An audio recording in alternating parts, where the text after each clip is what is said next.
Hello, friends, and welcome to the Exams Made Simple. And we are back again with the Hindu Complete Newspaper Analysis for 19th of May 2022. 19 मई 2022 का the Hindu newspaper analysis देखेंगे। शुरू करते हैं आज का newspaper analysis. बहुत ही प्यारा newspaper है आज का, समझ लो। बहुत सारी बहुत अच्छी न्यूज़ आइटम्स आपको मिलेंगे, प्रीलिम्स के लिए, मेंस के लिए, कंसेप्ट्स मिलेंगे। तो स्टार्ट करते हैं, बने रहिए हमारे साथ। और अगर कंटेंट आपको पसंद आता है तो please do like it and do share it among your friends. सबसे पहले क्वेश्चंस ऑफ द डे। सबसे पहला सवाल है, कंसीडर द फॉलोइंग स्टेटमेंट्स। पहला स्टेटमेंट कह रहा है the process of copying genetic information from one strand of the DNA into RNA is termed as transcription.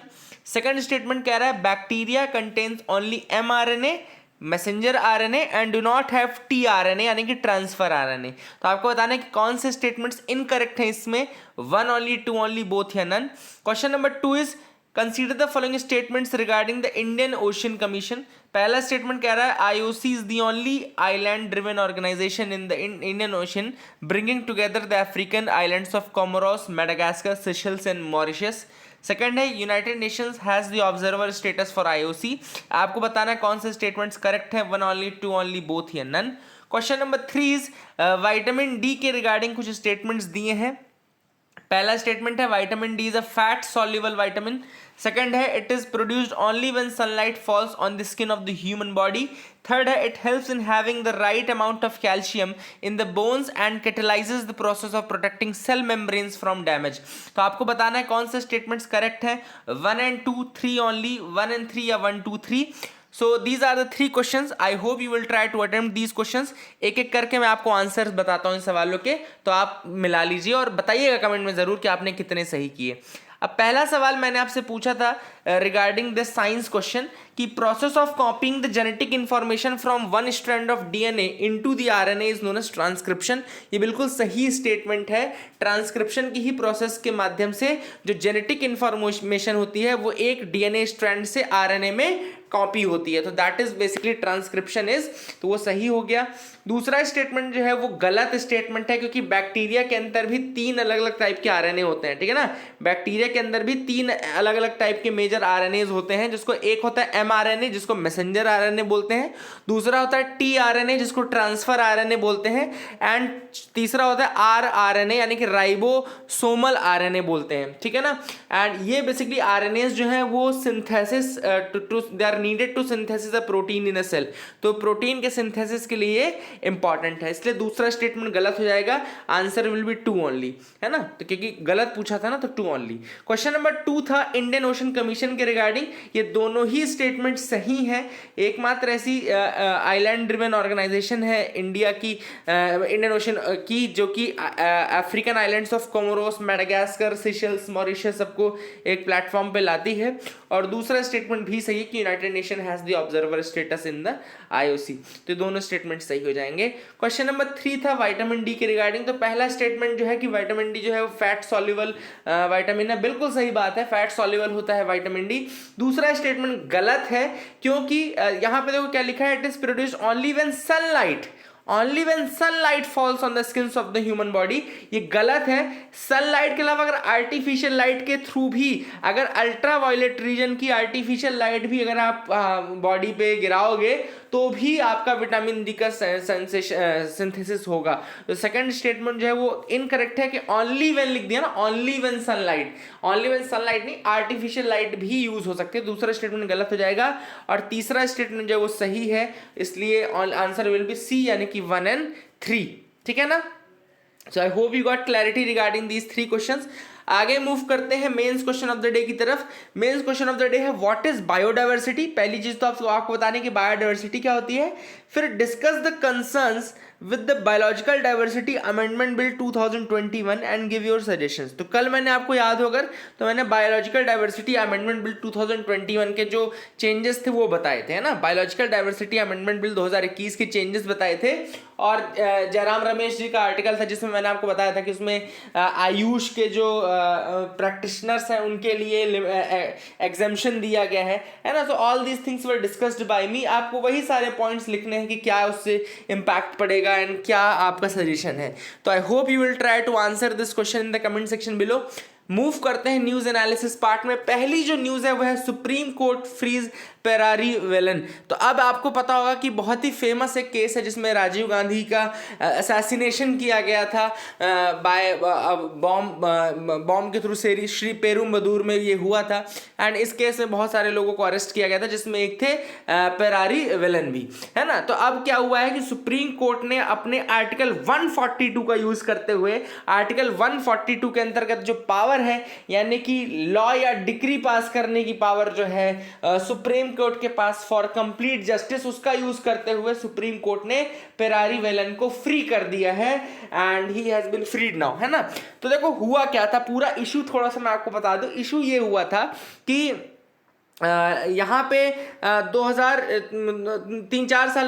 4 साल पहले की बात है, 2014-15 की बात है आसपास, जब क्या हुआ था कि जो तमिलनाडु का जो स्टेट गवर्नमेंट है उसने फ्री करने के लिए एडवाइस किया था गवर्नर को, ठीक है ना। गवर्नर को एडवाइस करने के लिए एडवाइस किया था कि you can free Perarivalan. यहाँ पे टाइमलाइन वैसे दी गई होगी, let me tell you that. देखो यहाँ पे लिखा है 2014 The Tamil Nadu cabinet decides to immediately release Santhan, Murugan, Perari Velan, Nalini, Robert Pius, जय कुमार एंड रविचंद्रन। अब 2014 में ये चीज़ ऑलरेडी उन्होंने कर दी थी, ठीक है ना। सुप्रीम कोर्ट ने कहा था कि भाई आप अपना डिसाइड कर लो स्टेट लेवल पे, ठीक है। अब सुप्रीम कोर्ट ने ये इन्होंने क्या कहा 2015 में, सुप्रीम कोर्ट से centre will decide whether the convicts will be released और नॉट, ठीक है ना। फिर एक former CBI officer makes a sworn statement that the CBI omitted a part of Perari Velan's confession and all, ये सारी चीजें हुई, है ना। इसके बाद क्या हुआ, सेंटर ने रिजेक्ट कर दी तमिलनाडु गवर्नमेंट की रिक्वेस्ट। और दूसरी चीज ये, यहाँ पे मेन इशू ये था कि जो गवर्नर था, गवर्नर ने एक तो वहां का जो कैबिनेट था उसका एड एंड एडवाइस लिया नहीं। The governor did not took the aid and advice of the Tamil Nadu cabinet. Rather what it did is that कि 1 या 2 साल तक उसको पेंडिंग रखने के बाद उसकी मतलब जो पिटीशन था फॉर द रिमिशन, उसको पेंडिंग रखने के बाद उसको प्रेसिडेंट के पास रेफर कर दिया, ठीक है ना। व्हाट द गवर्नर डिड ये समझ लो। गवर्नर ने क्या किया, गवर्नर को सपोज करो कि जो तमिलनाडु की कैबिनेट उसने कह दिया कि भाई आप इसको रिलीज कर दो, ठीक है ना। गवर्नर को तमिलनाडु की कैबिनेट ने कहा कि you can release this person, but the governor instead of releasing that person और giving order for the release of that person, what it did is that it rejected the opinion of the aid and advice of the cabinet and it referred the matter to the president, है ना। now the supreme court is saying what, supreme court ने अब अपना फैसला दिया जिसमें उन्होंने ये कहा है कि देखो स्टेट गवर्नर के पास आर्टिकल 161 के अंदर, यानी कि जो पार्डनिंग और रिमिशन ये सारी पावर है, आपको पता होगा कि जो पार्डनिंग पावर्स हैं वो 72 में प्रेसिडेंट के अंदर है, 161 में गवर्नर के पास है। तो सुप्रीम कोर्ट ने कहा है कि 161 पावर का इस्तेमाल करते हुए भी the governor is bound by the advice of the government और the cabinet of the state, है ना। तो governor is bound by the aid and advice of that, है ना। अगर इसका एड एंड एडवाइस गवर्नर नहीं सुन रहा है, so that is ultra vires, एक तरीके से वो कॉन्स्टिट्यूशनल स्कीम को फॉलो नहीं कर रहा है। तो let me tell you what the Supreme Court has said. Supreme court ने बहुत सारी चीजें कही है कि जो आपका देखो यहाँ पे यही हुआ था, governor forwarded the recommendation to the president 2.5 years after it was made by the state cabinet। मतलब कि अगर 2015-16 में सपोज करो तमिलनाडु कैबिनेट ने बोल दिया कि आप इसको फ्री करो, तो गवर्नर उसको 2.5 साल बाद एक्शन लिया, और 2.5 साल बाद एक्शन क्या लिया कि वो प्रेसिडेंट के पास रिफर कर दिया। तो जजमेंट यही है कि गवर्नर की जो पावर है under article 161 for pardoning, reprieve, respite and remission, ये जुडिशियल रिव्यू के अंदर आती है। सुप्रीम कोर्ट ने क्लियर कह दिया है कि जो पार्डनिंग पावर है अंडर आर्टिकल 161 ये भी आपकी जुडिशियल रिव्यू के अंतर्गत आती है, and it is not immune for non exercise of power under, मतलब अगर आप अपनी पावर यूज ही नहीं करते हो अंडर 161 के अंतर्गत, मान लो यहां पे यूज नहीं की उसने, यहां पे उसने प्रेसिडेंट के पास भेज दिया, तो सुप्रीम कोर्ट का कहना है कि not exercising the power is also under judicial review. ये पॉइंट आप लिख लो, non exercise of power under article 161 is also under judicial review. Clear cut supreme court ने कह दिया है कि अगर आप अपनी पावर एक्सरसाइज नहीं करते हो तो वो भी आपके जुडिशियल रिव्यू के अंदर आता है। ऐसा नहीं कि आप बोलो कि भैया मैंने तो पावर एक्सरसाइज ही नहीं की तो आप कैसे कर रहे हो, है ना। That is has been made very clear by the Supreme Court. अब थोड़ा सा मैं आपको आर्टिकल 142 बता दूं। आर्टिकल 142 का सब सेक्शन 1 जो है वो कहता है enforcement of decrees and orders of the Supreme Court and order as to discovery. यहां पे क्या होता है, सुप्रीम कोर्ट जब अपने ज्यूरिसडिक्शन को यूज कर रहा हो तो ये पास कर सकता है डिक्री यानी एक तरीके से जजमेंट, और मेक एनी ऑर्डर या कोई भी ऐसा आदेश निकाल सकता है for doing complete justice in any cause और मैटर पेंडिंग बिफोर इट। कोई भी ऐसा मैटर जो सुप्रीम कोर्ट के सामने पेंडिंग हो, ऐसे किसी भी केस में कंप्लीट जस्टिस करने के लिए सुप्रीम कोर्ट अगर चाहे तो कोई भी लॉ या डिक्री वो पास कर सकता है, कोई भी लॉ या डिक्री वो पास कर सकता है। So that is a very important thing that has been done by the Supreme Court under article 142। यहाँ पे उन्होंने इसी पावर का इस्तेमाल करते हुए पेरिफेरल को छोड़ा है। So that is the thing कि they wanted to be complete justice. और ये जो याद रखेगा कि जो कॉन्स्टिट्यूएंट असेंबली है वहां पे ये जो कंप्लीट जस्टिस वाली पावर थी आर्टिकल 142, ये ड्राफ्ट कॉन्स्टिट्यूशन का आर्टिकल 118 था और इसको कॉन्स्टिट्यूएंट असेंबली में 27 मई 1949 27 मई 1949 को अडॉप्ट किया गया था। 27 मई 1949 को कॉन्स्टिट्यूएंट असेंबली ने इसको अडॉप्ट किया था। तो ये भी सारे फैक्ट्स आपको मैंने बता दिया। I hope you got clarity regarding that as well. Supreme Court now allows OBC quota for MP local body polls. तो अब मध्य प्रदेश में जो लोकल बॉडीज हैं उनका इलेक्शन को डिले ना होने देने के लिए क्लियर कट एडवाइस दे दिया है सुप्रीम कोर्ट ने, और कहा है कि भैया आप अपनी जो रिजर्वेशन की स्कीम है for the OBC and all वो सारी आप फॉलो कर लो, और आप जल्द से जल्द मैं without any further delay now you have to do what, you have to do the elections for I think 20,000 urban and panchayat local bodies in the state with in 2 weeks. 2 हफ्तों का समय दिया है कि आप नोटिफाई करो इलेक्शन प्रोग्राम। लगभग आपका जितनी भी 20,000 आपकी लोकल बॉडीज हैं अर्बन एंड पंचायत, उनका इलेक्शन प्रोग्राम आप 2 हफ्तों के अंतर्गत उसको रिलीज करने के लिए कह दिया है, ठीक है ना। तो that is very clear by the Supreme Court. अब थोड़ा सा मैं आपको बात बता दूं कि जो स्टेट इलेक्शन कमीशन है वो किसके अंतर्गत आता है। वो आपका याद रखिएगा article 243K of the constitution, याद रखिएगा 243K of the Indian constitution जो है वो इलेक्शन टू द पंचायत इसके रिगार्डिंग आता है।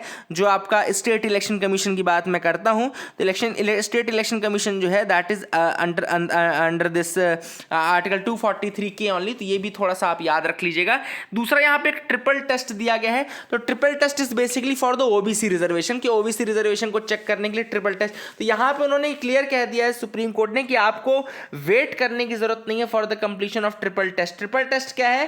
The test involves appointment of a panel appoint करके गैदर करो empirical data for qualifying the extent and backwardness of the local body wise. मतलब local body level पे आप बैकवर्डनेस को आइडेंटिफाई करो, पैनल अपॉइंट करो, उसके बाद बैकवर्डनेस को देखो लोकल बॉडी लेवल पे, एंड इंश्योर करो कि जो कोटा ऑफ रिजर्वेशन है does not exceed the 50% ceiling. तो 50% सीलिंग को ना क्रॉस करे, ये भी देखना है, ठीक है ना। तो याद रखिएगा इलेक्शन की जो बात है पंचायती राज का, वो आर्टिकल 243K में अंतर्गत आता है, एंड स्टेट इलेक्शन कमीशन की बात स्टेट इलेक्शन कमीशन की बात 243K में कही गई है। ट्रिपल टेस्ट जो है वो ओबीसी रिजर्वेशन से रिलेटेड है, मैंने आपको ऑलरेडी बता दिया, याद रखेगा। Ethanol blend in petrol to be raised to 20% in 3 years. तो देखो ये मैंने आपको पहले भी बताया कि नेशनल पॉलिसी ऑन बायोफ्यूल्स है 2018 की एक पॉलिसी। याद रखिएगा इंडिया में एक नेशनल पॉलिसी ऑन बायोफ्यूल्स है। ये कब की पॉलिसी है? ये आपकी 2018 की पॉलिसी है, ठीक है ना।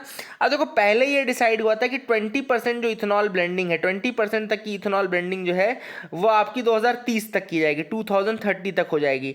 बट नाउ टारगेट को और एडवांस करते हुए उन्होंने कहा कि 20% तक की जो इथेनॉल ब्लेंडिंग है 2025 तक करने की जरूरत है।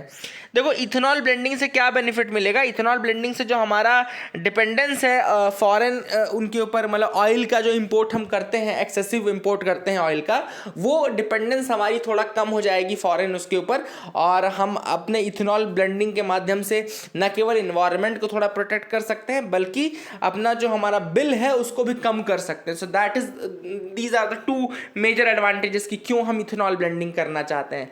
अब इथेनॉल होता क्या है? इथेनॉल एक क्लियर कलरलेस लिक्विड है एंड इसमें एग्रीएबल ओडर होता है, there is a characteristic agreeable odour in that, odourless नहीं होता है।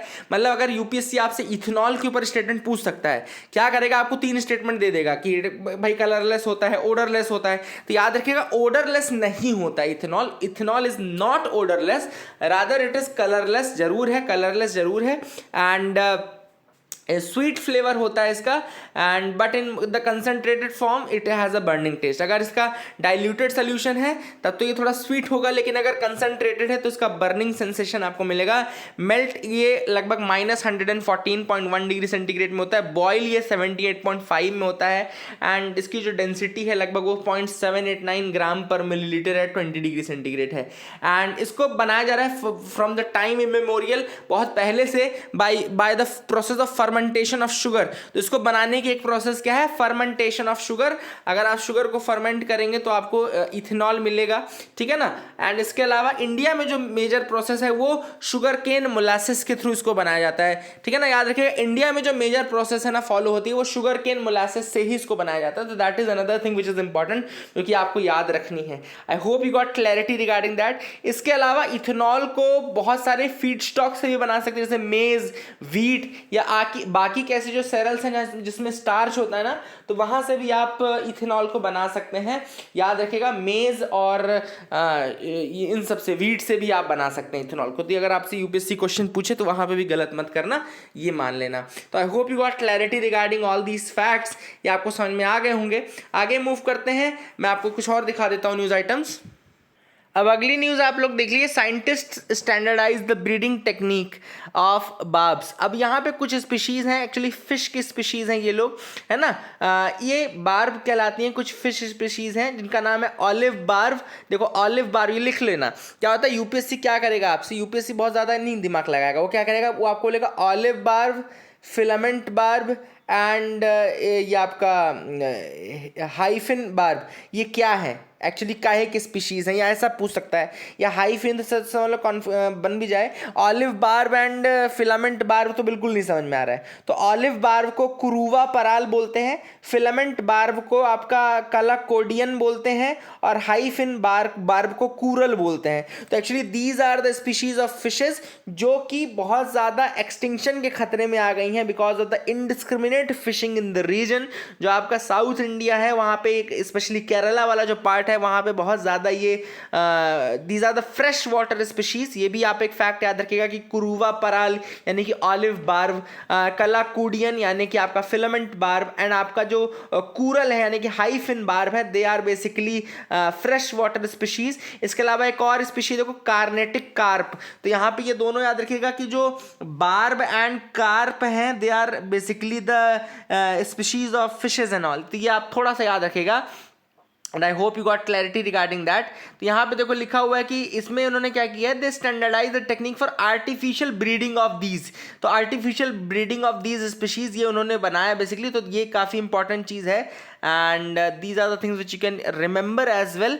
एंड ये यूएनडीपी यानी कि यूनाइटेड नेशन डेवलपमेंट प्रोग्राम जो है वो भी इसको सपोर्ट करता है, इस प्रोग्राम को, इन स्पीशीज़ को बचाने का जो प्रोग्राम है। तो ये भी आप याद रख सकते हैं फ्रेश वाटर स्पीशीज़ के रिगार्डिंग। अब आज का जो एडिटोरियल उसमें केवल एक इंपॉर्टेंट था, वो था आपका law and the public opinion, जो कि ऑलरेडी हम फर्स्ट आर्टिकल में डिस्कस कर चुके हैं। जो पेरारी वेरन वाला ये वाला केस था उसमें हमने ऑलरेडी डिस्कस कर लिया। वही आर्टिकल यहाँ पे देखो आप देख सकते हैं, वही article Rajiv Gandhi suicide bombing, 3 main चीज़ें ही थी जिसमें कि मैंने आपको आर्टिकल 161 का रेलेवेंस बताया, आर्टिकल 142 क्या है उसका रेलेवेंस बताया, फिर गवर्नर का क्या रोल रहता है। तो गवर्नर का रोल ऑलरेडी सुप्रीम कोर्ट ने क्लियर किया है। आगे मैं एक और न्यूज़ आपको दिखाऊंगा, उसमें भी ये आया है, तो मैं आपको वहाँ पे क्लियर कट बता दूंगा। बाकी आप टाइम वेस्ट मत कीजिएगा अपने से आर्टिकल रीड करके, मैं आपको बता चुका हूँ, जो जरूरी था वो मैंने ऑलरेडी बता दिया है।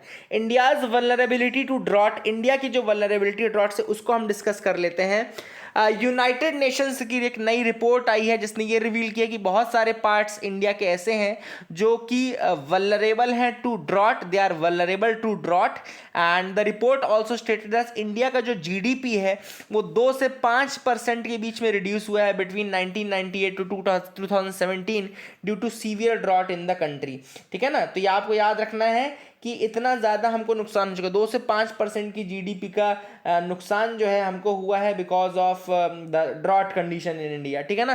तो that is the thing which is important. और हमारे कुछ एरियाज ऐसे हैं जो कि सीवियर ड्रॉट की कंडीशन में के रीजन्स में आते हैं, ठीक है ना। And it has led to a loss of nearly $124 billion. Economic loss जो है अगर आप देखें इस पीरियड में तो लगभग $124 बिलियन को हमको लॉस हुआ है। These and other findings are centred on drought were collated in the drought in numbers 2022 report. तो ड्रॉट इन नंबर्स रिपोर्ट का नाम क्या है? Drought in numbers. The drought in numbers is the name of the report and ये present की गई थी by the United Nation Convention to combat desertification.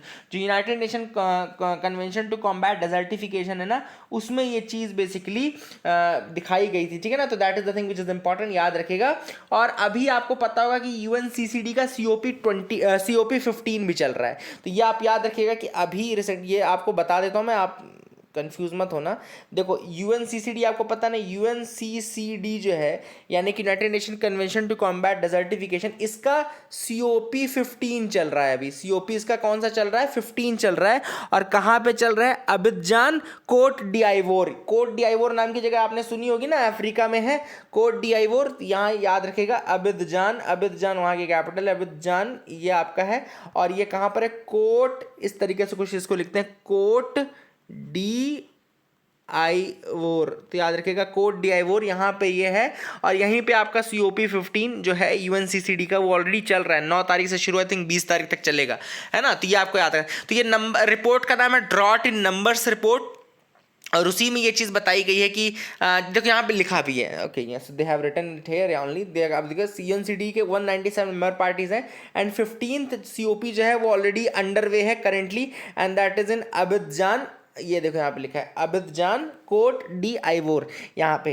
तो उन्होंने इसमें क्लियर कट कहा है कि ड्रॉट हो गया, लैंड रिस्टोरेशन हो गया, ये सारी चीज़ें ज़रूरी हैं। यूथ के राइट्स, जेंडर इक्वालिटी की भी बात चल रही है। तो COP 15 बेसिकली उसमें ये सारी चीज़ें डिस्कस हो रही हैं। एंड जो एक और चीज़ इस रिपोर्ट ने बताई कि the number and duration of droughts around the world has also increased by alarming 29%। जो नंबर ऑफ ड्रॉट्स हैं एंड जो टाइम पीरियड ऑफ ड्रॉट्स है, मतलब कि ड्यूरेशन ऑफ ड्रॉट्स है, वो दोनों ही लगभग 29% के आसपास बढ़ गए हैं पूरे वर्ल्ड में। ग्लोबली अगर आप देखो तो 29% के आसपास का आपको ये बढ़ा हुआ दिखता है। तो बेसिकली सारी चीज़ें अगर आप देखो तो कहीं ना कहीं बहुत ज़्यादा खतरा है ड्रॉट का। और उससे न केवल इकोनॉमिक लॉस है बल्कि लॉस ऑफ लाइफ हो गया, बहुत सारी चीज़ें से रिलेटेड हो जाती हैं, ठीक है। तो I hope you got clarity. और फ्यूचर और ज़्यादा ब्राइट नहीं है इस फील्ड में, इसलिए पेड़ ज़्यादा से ज़्यादा लगाओ, पानी को बचाओ, ये सारी कोशिश आपको करनी चाहिए। और इंडिया के अलावा जो मेजर कंट्रीज़ हैं जहाँ पर ड्रॉट की समस्या है वो है Afghanistan, Angola, Brazil, Burkina Faso,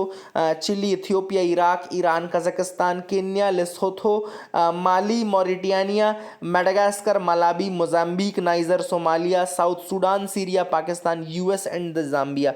तो these are the things which are important. I hope you are clarity regarding that as well. आपको समझ में आ गया होगा। आगे मूव करते हैं, देखते हैं और क्या इंपॉर्टेंट न्यूज आर्टिकल्स है। NGT not a case of extra delegation of power of SC। अब देखो इस आर्टिकल को अगर आप यहाँ द हिंदू में पढ़ोगे तो आपको मैं बता रहा हूँ एक शब्द नहीं समझ में आएगा।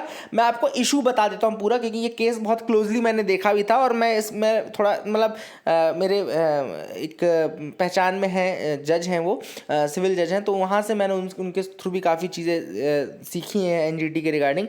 तो वहाँ पर मैं आपको बता देता हूँ कि जैसे NGT में 3, अगर आप NGT एक्ट ऑफ 2010 देखोगे, 2010 का अगर आप NGT एक्ट देखो तो उसके 3 सेक्शन है जो कि क्वेश्चन में थे, सेक्शन 3, सेक्शन 14 एंड सेक्शन 22। याद रखिएगा सेक्शन 3 जो है वो बोलता है कि सेंटर जो है वो NGT सेटअप करेगा एंड ऑल, ये सेंटर को लिखा गया है। जब आप सेक्शन 22 पढ़ोगे तो उसमें लिखा गया है कि जो NGT के डिसीजंस की जो अपील है वो डायरेक्टली कहाँ जाएगी? सुप्रीम कोर्ट में जाएगी। तो अपील जो थी बेसिकली वो ये कही जा रही थी कि जो सेक्शन 3 है, जो बोलता है कि भैया NGT को सेंटर बनाएगा, एस्टैब्लिश करेगा, तो वो एक्चुअली में डेलीगेशन ऑफ पावर है to centre, excessive delegation of power है टू सेंटर, है ना, मतलब कि वो एक्सेसिवली सेंटर को डेलीगेटेड है।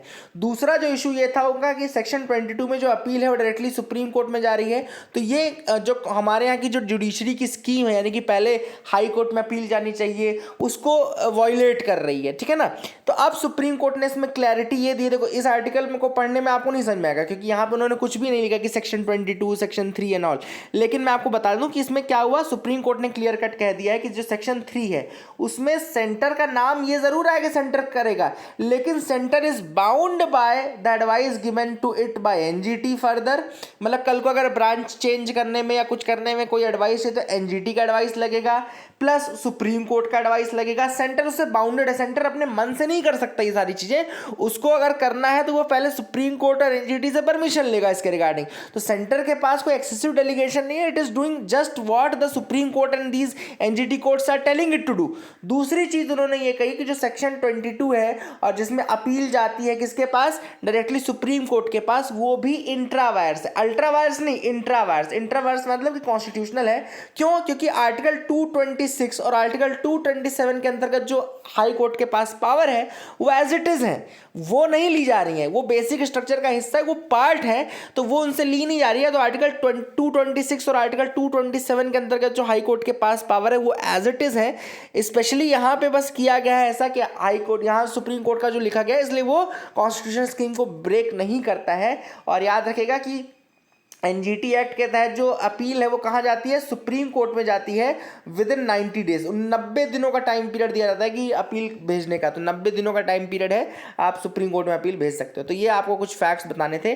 और गवर्नर वाला जो केस, पेरारी वेरल वाला जो केस हुआ, उसमें गवर्नर, याद रखिएगा, it is short hand for state government. Supreme court ने क्या कह दिया कि गवर्नर एक शॉर्ट हैंड है स्टेट गवर्नमेंट का, बहुत मालिक ना बने, कुल मिलाकर के वो एक तरीके से शॉर्ट हैंड है और उसको वही करना है जो वहाँ पे एड एंड एडवाइस उसको दिया जा रहा है। तो that is the thing which is important. यहाँ पे लिखा है कि they are not allowed to act on their own judgement, they have to act on the aid and advice of the ministers. उनको खुद का दिमाग नहीं लगाना है, खुद का दिमाग लगाना था तो आईएएस बनना था, है ना। गवर्नर बन गए तो चुपचाप किसका माने, aid and advice of the ministers, they should follow the aid and advice of the ministers. That is the thing which is important.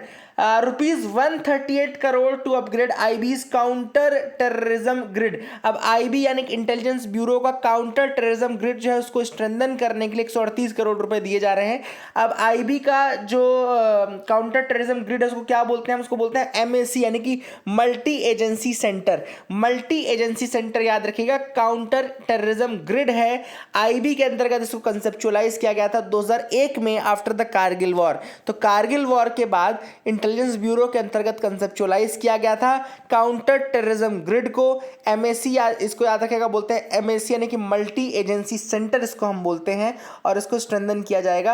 अब एक्चुअली ये ऐसा पैनल है जहां पे डेटा बहुत सारी इंडस्ट्रीज से, बहुत सारे बॉडीज से कलेक्ट होता है। लगभग 28 ऑर्गेनाइजेशन है जहां के डेटा को लाया जाता है, including raw, armed forces, state police and all. ये सारा डेटा कोलेक्ट किया जाता है, कॉमन पूल बनाया जाता है, फिर रेलिवेंट इंफॉर्मेशन उससे निकाला जाता है, तो उसी को अपग्रेड किया जाएगा। सो that is the thing which is important. इसके अलावा P8I मैरीटाइम एयरक्राफ्ट जो है उसमें राजनाथ सिंह जी ने बैठ करके उसको देखा। और P8I है क्या, याद रखिएगा, ये नेवी का मैरीटाइम पेट्रोल एयरक्राफ्ट है, पेट्रोलिंग यानी सर्विलेंस के लिए पेट्रोलिंग एयरक्राफ्ट है ये P8I, and that is under the navy's and all, है ना, नेवी के अंतर्गत ही है। तो ये भी आप फैक्ट याद रख सकते हैं। फिनलैंड एंड स्वीडन ने अप्लाई कर दिया है नेटो को ज्वाइन करने के लिए फाइनली, और हिस्टोरिक मूवमेंट बोला जा रहा है। देखते हैं हम आगे क्या होता है।